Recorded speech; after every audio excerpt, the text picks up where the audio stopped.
Hey guys, what's going on? James here, and in this video today, we're going to be talking about yet another monster in the Dungeons & Dragons 5e official monster manual, and today, oh boy, it's an intimidating beast to be sure. Today, we are going to be talking about an Aboleth, and these things are terrifying. Talk about a creature of just, Cthulhu-esque, eldritch horror proportions, and Aboleth is certainly that. But before we get into the stats of the creature, let me go ahead and read you what it says from the Dungeons & Dragons manual here.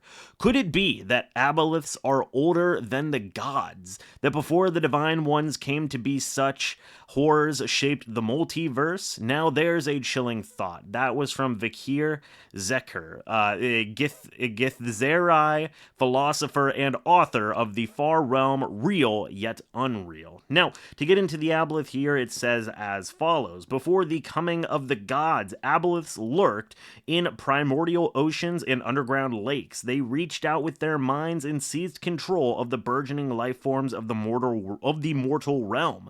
Their dominance made them like gods. Then the true gods appeared, smashing the Aboleth's empire. Aboleths have never forgotten. Eternal memories. Aboleths have flawless memories. They pass on their knowledge and experience from generation to generation. Thus, the injury of their defeat by the gods remains perfectly preserved in their minds. Aboleth's minds are treasure troves of ancient lore, recalling moments from prehistoric, or from not prehistoric, from prehistory with perfect clarity. They plot patiently and intricately across eons. Few creatures can conceive of the extent of an Aboleth's plan. Gods in the lake. Aboleths dwell in watery environments, including ocean abysses, deep lakes, and the elemental plane of water. In these domains and the lands that adjoin them, Aboleths are like gods, demanding worship and obedience from their subjects. When they consume other creatures, Aboleths add the knowledge and experience of their prey to their eternal memories. Aboleths use their telepathic powers to read the minds of creatures and know their desires, and Aboleth uses this knowledge to gain a creature's loyalty, promising to fulfill such wants in exchange for obedience. Within its lair, the Aboleth can further use its powers to override senses, granting creatures such as its followers the illusion of promising rewards.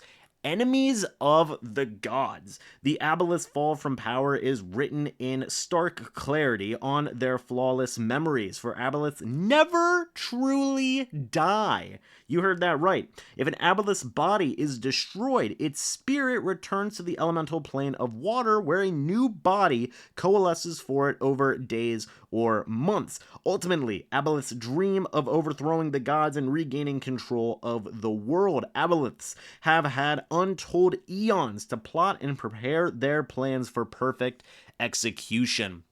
Now, before we dive into all of their abilities, such as lair actions, regional effects, and all of its statistics, right?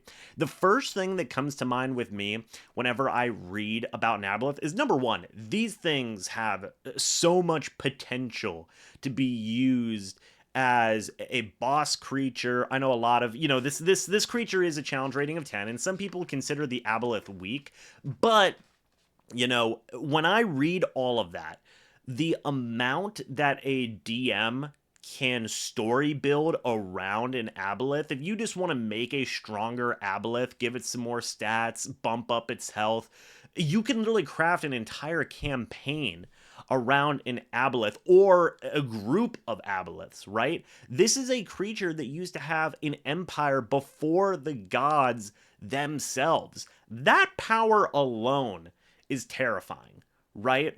So if you have a high level party and you want to make a campaign that is the return of the Aboleths, where the gods are losing control or power in terms of the Dungeons and Dragons pantheon to a group of Aboleths, or if a group of Aboleths is attacking the realms of Dungeons and Dragons and invading, essentially, like, they have the ability to do that in spades. In spades. They already had an empire once before. You could call it the return of the Aboleth Empire.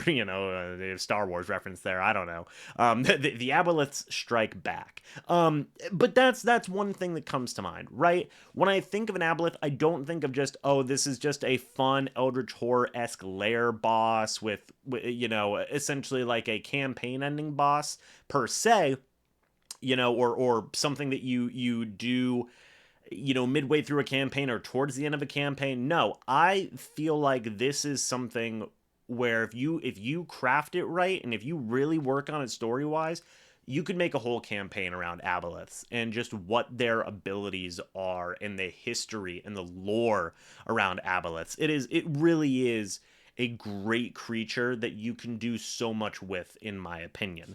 Now, there are going to be a few things I want to talk about. Firstly, we need to discuss Aboleth's lairs. Now, Aboleth's lairs in subterranean lakes or the rocky depths of the ocean, often surrounded by the ruins of an ancient fallen Aboleth city. And Aboleth spends most of its existence underwater, surfacing, not suffocating, surfacing occasionally to treat with visitors or worshippers. Now, some of its lair actions that it has includes the ability to cast Phantasmal Force, no components required, by the way, on any number of creatures it can see within 60 feet. Any number, 100, if it can see it in 60 feet, the Aboleth can do it. While maintaining concentration on this effect, the Aboleth can't take other lair actions. If the target succeeds a saving throw, or if the effect ends, the target is immune to the Aboleth's Phantasmal Force action for the next 24 hours. Pools of water within 90 feet of the Aboleth surge out in a grasping tide. Any creature on the ground within 20 feet of such a pool must succeed a DC 14 strength throw or be pulled up to 20 feet into the water and knocked prone. That can be an ability that can wipe, a few members on an experienced party, because if you get into the water with an Aboleth, buddy, you are in trouble. It's like being in the water bleeding out with a hungry great white shark, for goodness sakes. Finally, the last lair effect that the Aboleth creature can do is it can target any number of creatures it can see in such water within 90 feet of it, and a target must succeed a DC 14 Wisdom saving throw or take 7 or 2d6 psychic damage. It can't use that action again until it has used a different one. There are also some really cool regional effects that, again, you can tie into world building, such as underground surfaces within 1 mile of the Aboleth become slimy, wet, difficult terrain. Water sources are supernaturally fouled, which means that any person that drinks that water that is an enemy of the Aboleth will just vomit it back up. Again, just adds so much, for lack of a better word, flavor, adds so much just texture to what you can do storytelling wise with an Aboleth. This one is the craziest thing. I mean, absolutely the craziest. As an action, the Aboleth can create an illusionary image of itself within 1 mile of its lair. The copy can appear at any location the Aboleth has seen before, or in any location a creature charmed by the Aboleth can currently see. Once created, the image lasts for as long as the Aboleth maintains concentration. So if the Aboleth just wants this to be there for the entire time, it can be there for the entire time. This image is intangible. However, it looks, sounds, and can move like the Aboleth. It can sense, speak, and use telepathy from the image's position. Crazy. So basically, in any sense of the word, it is the Aboleth, but just can't really do anything in terms of attacking, and if it takes any damage, it disappears. If the Aboleth dies, the first 2 effects regarding the underground slimy surface and the water sources fade over the course of 3d10 days. This creature is just a terrain plague, essentially, is what an Aboleth is. Now, let's dive into the stats real quick. An Aboleth is a large apparition. It is lawful evil, has an armor class of 17, 135 hit points, or 18d10 plus 36, a speed of 10 feet, swimming of 40 feet. Strength is 21, dexterity is 9, constitution 15, intelligence 18, wisdom 15, charisma 14. It has saving throws of constitution plus 6, intelligence plus 8, and a wisdom plus 6. Its skills are history plus 12, makes sense, and a perception plus 10.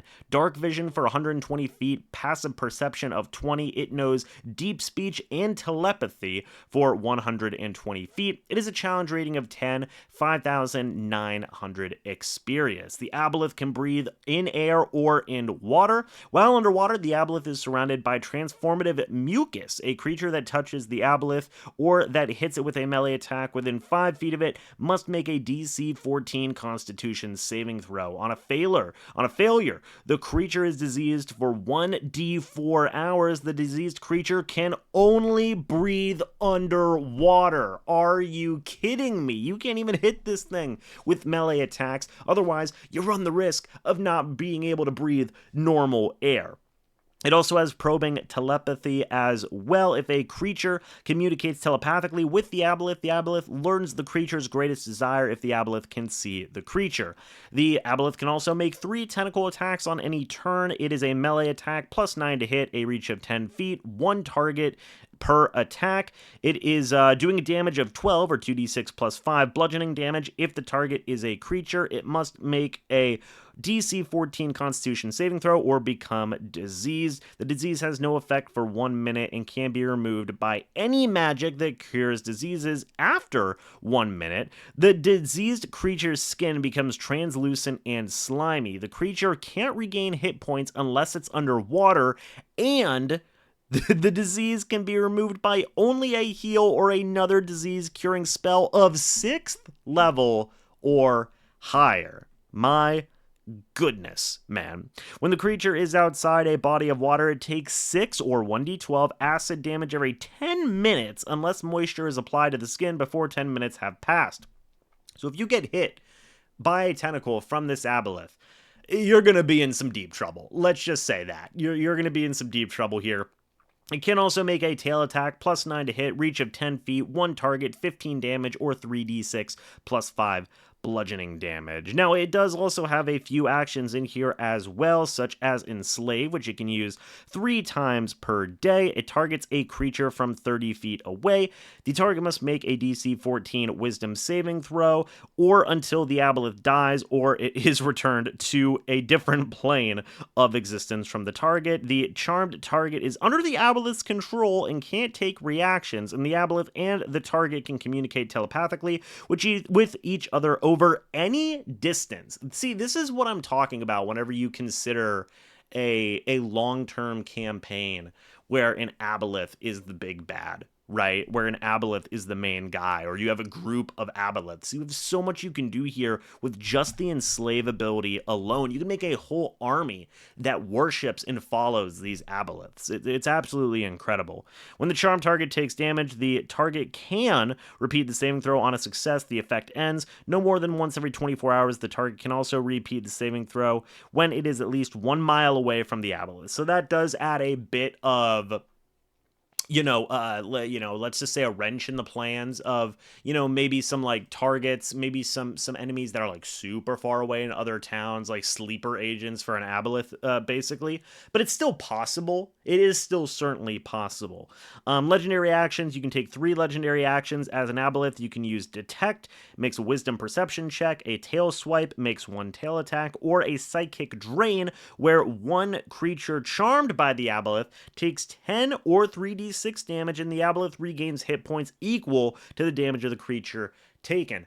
Again, this is a monster. This is a being that has so much versatility, has so much, juice to it that you can use as a dungeon master or as a creative mind, where you can have this creature or creatures, multiple Aboleths, enslave a lot of people in some area, have followers who worship them like gods. As we said, there are people who worship Aboleths like gods and have a cult of Aboleths, basically, where there's these followers and then there's the Aboleths, and your party may be looking to solve what is going on in a local village where people are going missing or people are attacking each other for some reason or acting differently. And it's all the work of Aboleths. And maybe it goes even deeper. Maybe it's in a big town, right? Maybe even like the king or whatever it may be, the lord of the land, is under the mind control of the Aboleth, where they are running this town and they're nearby. There's a group of Aboleths nearby. That's just one idea. I think you can do so much with this in so many different ways, not just in the form of storytelling, but also in the form of combat as well. The Aboleth has a lot of abilities to split up a group or put them in very difficult circumstances if you do play it right and you do read these rules and take them to the letter. That can make a battle with them even way tougher than a challenge rating of 10 in some situations if you are able to split up a group and get them one-on-one or charm certain members of the party and do damage to them and heal itself and all these different types of things. It's a lot of fun. It's a lot of fun to consider here, guys. What do you think about the Aboleth? Let me know your guys' thoughts and opinions about this down in the comments section below. I'd love to hear it. Thank you guys so much for watching. Hope y'all enjoyed. As always, we'll be back with another monster to talk about here in the book. But until then, and as always, guys, goodbye for now, and see you soon.